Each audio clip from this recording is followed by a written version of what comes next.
David Horowitz says of this new book, Erasing America, Losing Our Future by Destroying Our Past, James Robbins has written a richly informed book about the campaign to demonize America by erasing and then rewriting its history. This is a totalitarian agenda, and Americans who love their country should arm themselves with Robbins' book. On the line with us is James S. Robbins, the author of Erasing America, Losing Our Future by Destroying Our Past. James, welcome to the program. Thanks for having me. You're welcome. I should add that I don't see a website for you. Your Twitter handle is @James_Robbins, just like mine is Thom_Hartmann. So, James, why do you want to memorialize traitors who fought to preserve slavery and took arms against America and killed 600,000 people? I mean, white supremacist Tim McVeigh also took up arms against America. Do you want a monument to him? Oh, well, certainly not. I think a proper monument to him was the video of him being executed. I think that was just perfect for him. Then why Robert E. Lee? Why Robert E. Lee? Well, Robert E. Lee killed a lot more Americans than Tim McVeigh.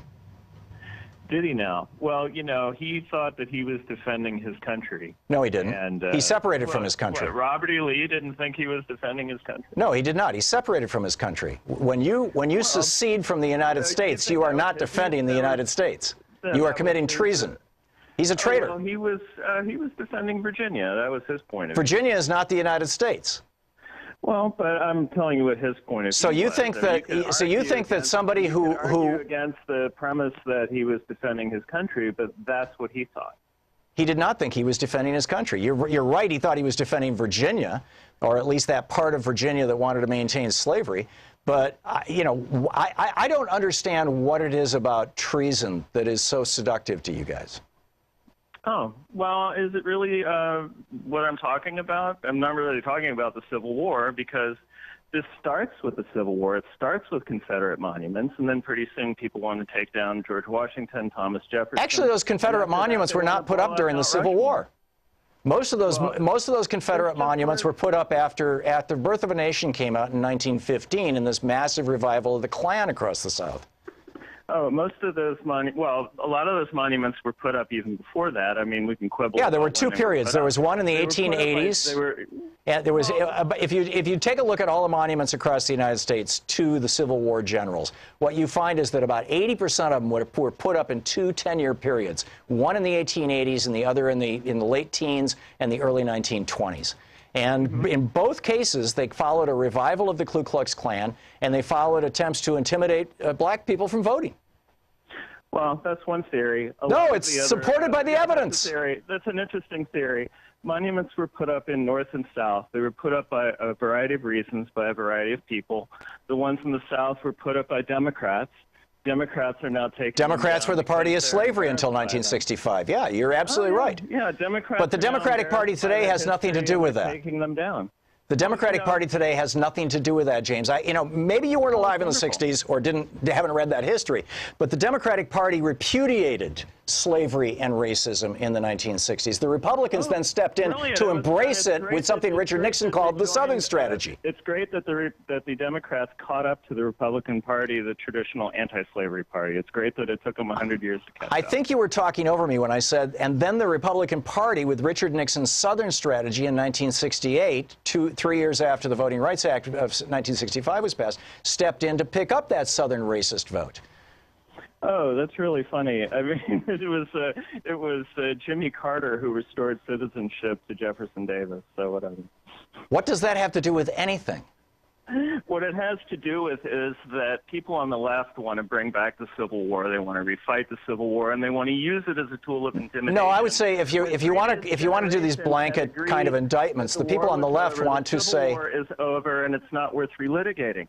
And this whole thing about Civil War monuments is just an attempt. It's the thin end of a wedge to question the entire basis of American history, the entire legacy of freedom of the United States. It extends to Jefferson, it extends to Washington, it extends to anybody that the left doesn't like. Okay, so let's move along here. Why do you think black football players should be prevented from kneeling to protest police violence against black men? They're public figures too. I think that they should do their job, which is to play a game of sports. They are entertainers, and they should focus more on that. Their protest really has no place against the national anthem, and that the people are responding to this by tuning out the NFL in droves, which is a proper free choice to do. So you want to suppress the right of African Americans to protest the murder of African Americans by police in the United States?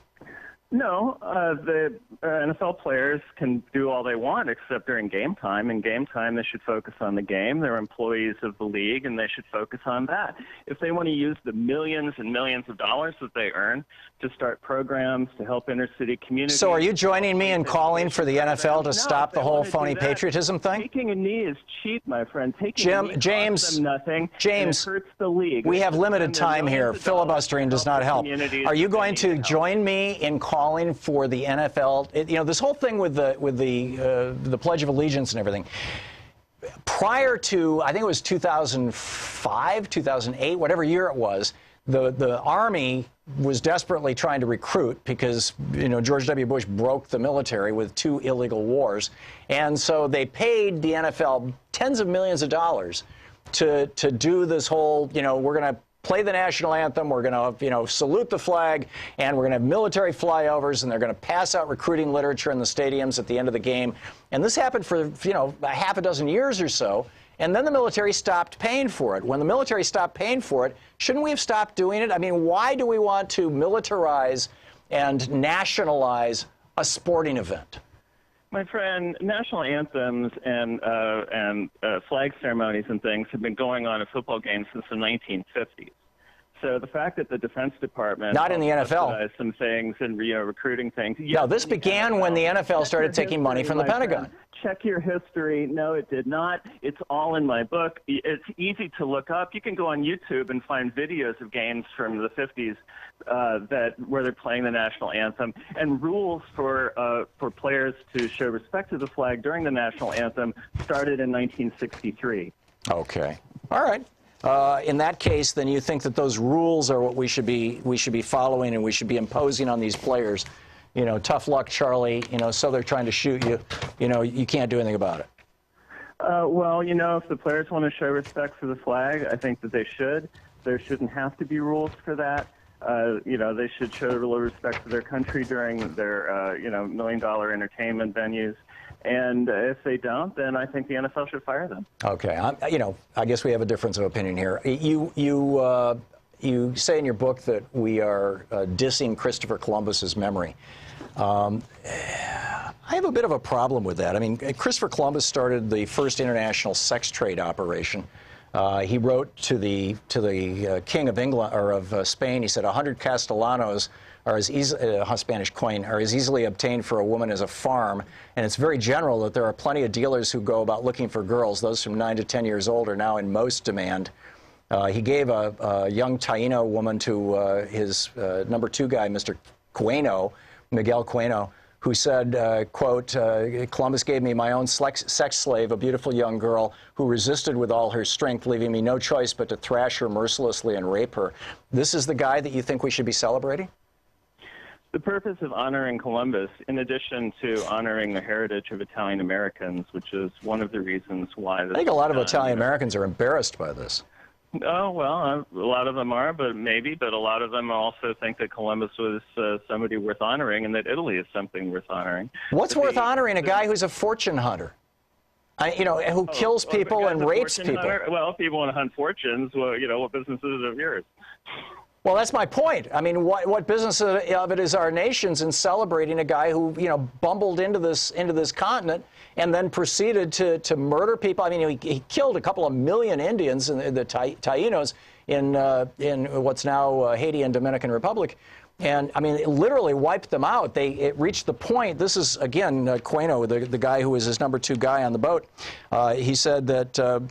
as a result of the suffering and hard labor they have endured, the Indians choose and have chosen suicide. Occasionally, 100 have committed mass suicide. The women, exhausted by labor, have shunned conception and childbirth. Many, when pregnant, have taken something to abort and have aborted. Others have delivered. After delivery, have killed their children with their own hands so as not to leave them in such oppressive slavery. This is what we're supposed to be celebrating, James? With Columbus, what we celebrate are the consequences of his voyage, the discovery of the New World, and everything. The Vikings discovered the New World 500 years earlier. Well, they didn't do much with it, but what Columbus discovered it and did much with it. He's the guy who opened up the New World to the later waves of European exploration and exploitation from that, the United States and then South America. So I'm assuming then you also celebrate the largest genocide in the history of the world. The most consequential human migration in history. So I'm assuming then that you're celebrating the largest genocide in the history of the world. And freedom. So I'm assuming, James, that you're celebrating the largest genocide in the history of the world. We killed somewhere between 40 and 100 million Native Americans on this continent over a 300, 400-year period.